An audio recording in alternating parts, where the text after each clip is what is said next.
محترم احبہ، نماز کسی حال میں معاف نہیں۔ بیماری کی حالت میں بھی نماز فرض ہے۔ کھڑے ہو کر نہیں پڑھ سکتے تو بیٹھ کر پڑھیں، بیٹھ کر نہیں پڑھ سکتے تو لیٹ کر پڑھیں، پانی نہیں ہے تو تیمم کر لیں۔ نماز تو میدان جنگ میں بھی معاف نہیں ہے۔ محترم احبہ، نماز چھوڑنا تو بہت بڑی بات ہے، تارک الصلاۃ ہونا تو کجا۔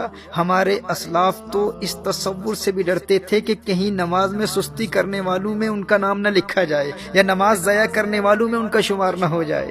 حضرت عبداللہ ابن عباس رضی اللہ تعالیٰ عنہما کی آنکھ میں پانی اتر آیا۔ لوگوں نے عرض کیا کہ اس کا علاج تو ہو سکتا ہے، لیکن چند نمازیں قضا ہو جائیں۔ آپ نے فرمایا یہ نہیں ہو سکتا، میں نے نبی کریم صلی اللہ علیہ وآلہ وسلم سے سنا ہے کہ جو شخص نماز نہ پڑھے وہ اللہ جل وعلا کے یہاں ایسی حالت میں حاضر ہوگا کہ اللہ جل وعلا اس سے ناراض ہوگا۔ اللہ اکبر! کہا کہیں میرا اللہ ناراض نہ ہو جائے۔ حدیث شریف میں آتا ہے نا کہ من لقی اللہ وہو مودع للصلاۃ، جو اللہ جل وعلا سے یوں ملاقات کرے کہ وہ نماز کو ضائع کرنے والا ہو تو اللہ جل وعلا اس کی کسی نیکی کی پرواہ نہیں کرتا۔ وہ خود کو نیکوکار سمجھے گا کہ میری اور تو بہت نیکیاں ہیں، ٹھیک ہے میری نماز قضا ہو گئی تھی لیکن میں نیک تو ہوں، میں صدقات دیتا ہوں، میں نے مسجدیں بنائی ہیں، میں خدمت خلق بجا لاتا ہوں، میرے اخلاق اچھے ہیں، یعنی اس کی اور بے شمار نیکیاں ہوں گی۔ وہ روزے دار بھی ہوگا، اس نے حج بھی کیا ہوا ہوگا، وہ خدمت خلق بھی بجا لاتا ہوگا، صدقات بھی دیتا ہوگا۔ وہ کہے گا کہ میری اور بے شمار نیکیاں ہیں، میں ایک اچھا انسان ہوں، کبھی کسی پر ظلم نہیں کیا، میں نے کبھی کسی کو مارا نہیں ہے، میں نے کسی کو کوئی تکلیف نہیں پہنچائی۔ کہا کہ اگر وہ تارک الصلاۃ ہے، اگر اس کی نمازیں ضائع ہو جاتی ہیں، اگر وہ نمازیں قضا کرتا ہے تو اللہ جل وعلا کو قیامت کے روز اس کی کسی اور نیکی کی پرواہ نہیں ہوگی۔ یہ حضور اکرم صلی اللہ علیہ وسلم کی حدیث ہے۔ اور ایک حدیث شریف میں آتا ہے من ترک الصلاۃ لقی اللہ وہو علیہ غضبان۔ اللہ اکبر! کہا کہ جس نے نماز ترک کی قیامت کے روز وہ اللہ جل وعلا سے اس حال میں ملے گا کہ اللہ اس سے ناراض ہوگا اور اس سے اللہ کے غضب کا سامنا کرنا پڑے گا۔ محترم احبہ، نبی کریم صلی اللہ علیہ وآلہ وسلم نے ارشاد فرمایا کہ قیامت کے روز بندے سے سب سے پہلے اس کی نماز کے متعلق سوال ہوگا۔ اس سے پوچھا جائے گا نماز پڑھتا تھا کہ نہیں۔ اور ایک روایت میں ہے کہ وہ قیامت کے دن اس طرح آئے گا کہ اس کے چہرے پر 3 سطروں میں لکھا ہوگا۔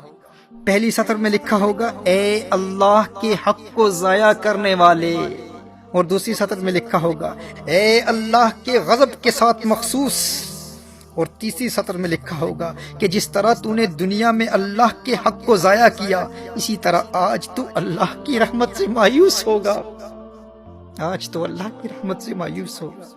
میں حضرت ابن عباس رضی اللہ تعالیٰ عنہما کے حوالے سے عرض کر رہا تھا کہ آنکھ میں پانی اتر آیا اور لوگوں نے عرض کیا کہ اس کا علاج یہ ہے کہ چند دنوں کی نمازیں قضا ہو جائیں گی۔ فرمایا یہ نہیں ہو سکتا، کیونکہ میں نے نبی کریم صلی اللہ علیہ وسلم سے سنا ہے کہ جو شخص نماز نہ پڑھے وہ اللہ جل وعلا کے یہاں ایسی حالت میں حاضر ہوگا کہ اللہ اس سے ناراض ہوگا۔ محترم احبہ، اگرچہ ان کے اس عذر کی وجہ سے نماز چھوڑنا ان کے لیے جائز تھا، وہ اس عذر کی وجہ سے ہرگز تارک الصلاۃ نہ ہوتے، لیکن انہیں اس بات کا خوف تھا کہ کہیں نماز ضائع کرنے والوں میں میرا شمار نہ ہو جائے۔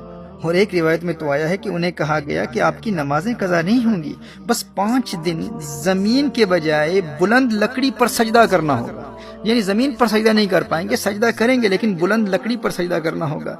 تو حضرت عبداللہ ابن عباس رضی اللہ تعالیٰ عنہما نے ارشاد فرمایا 1 رکعت بھی اس طرح ادا نہیں کروں گا۔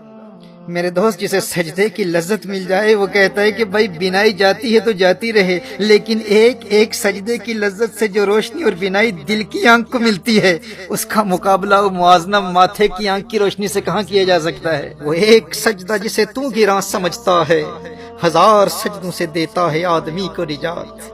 وہ سجدہ روح زمیں جس سے کانپ جاتی تھی اسی کو آج ترستے ہیں ممبر و محراب۔ ویسے تو مسجدوں میں ہزاروں سجدے کرنے والے ہوتے ہیں، لیکن جس سجدے کو آج ممبر و محراب ترستے ہیں وہ سجدہ کون سا ہے؟ یہ وہ سجدہ ہے جو اس قدر انہماک قلب اور حضوری قلب سے ادا کیا جاتا ہے کہ بندے میں ایسی انقلابی روح پیدا کر دیتا ہے کہ بندہ در در کی ٹھوکریں کھانے سے ہمیشہ ہمیشہ کے لیے آزاد ہو جاتا ہے۔ در در دیے در در نالوں در بن جا ایک دردا، چول کتا کیوں اخویندائیں در بن وقتاں وردہ۔ جب وہ ایک در کا در بن جاتا ہے پھر اللہ جل وعلا اسے در در کی در در سے ہمیشہ ہمیشہ کے لیے آزاد کر دیتا ہے۔ جب وہ اللہ کی بارگاہ کا منگتا بن جاتا ہے پھر کسی اور کی بارگاہ میں جولی پھیلانے کی حاجت کبھی پیش نہیں آتی۔ در در دیے در در نالوں در بن جا ایک دردا، چول کتا کیوں اخویندائیں در بن وقتاں وردہ۔ وہی سجدہ ہے لائق اہتمام کہ ہو جس سے ہر سجدہ تجھ پہ حرام۔